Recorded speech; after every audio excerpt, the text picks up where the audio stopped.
We disappear them. I was driving to the YMCA. It was a Saturday afternoon. Got off the ramp to take a left, and there was a man standing on the corner.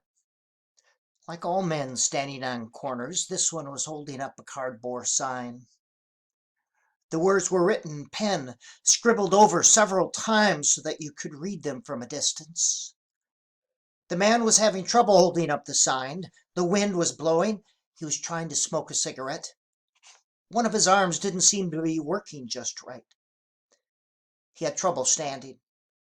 My first reaction was to turn away, make the man disappear. We do that, you see. We say the spell, "Disappear, you. I have things to do. You made bad choices."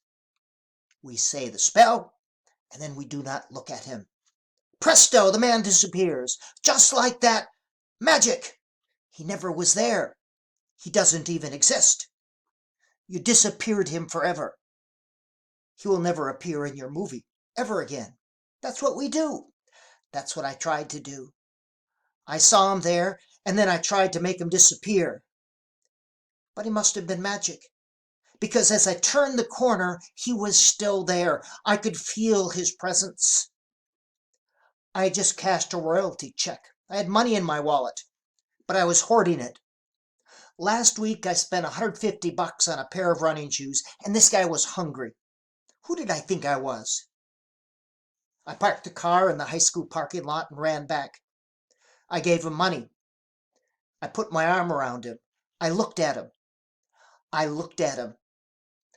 And as I looked at him, he began to fill in. He had gray curly hair, blue eyes. His name was David. He wore a coat. White, dirty tennis shoes. His face was surprisingly wrinkle-free. I held his hand.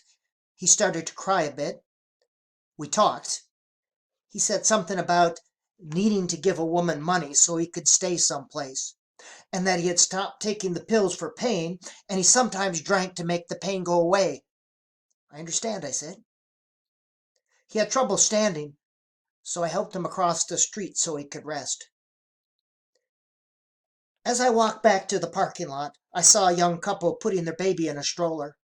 They were going for a walk. Their child, what was most precious to them in the world, was lovingly put in the stroller. The man in the corner was somebody's precious child, once upon a time. He was taken for walks in a stroller. He was lovingly touched, but something went wrong in his movie.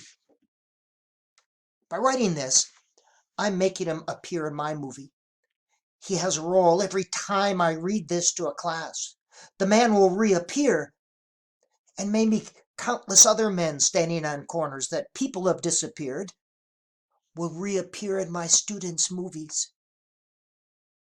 Our schools try to make students disappear. We give them numbers, and then we say the spell. Go away, you. Go to the special room. You're just a number. And we disappear them. In the special rooms, we give them more numbers. We do functional behavioral assessments. We target behaviors, and then we leverage them like mice in a Skinner box so they can replicate behaviors we think are important. They press the bar when the light appears and we say, "Good job." We train them instead of teaching them. Teachers need toolboxes full of teaching strategies, but teaching is far more than being a technician implementing the correct strategy when one of the products seemed defective. To be fully teacher, one must be fully present. Being fully teacher means being fully human.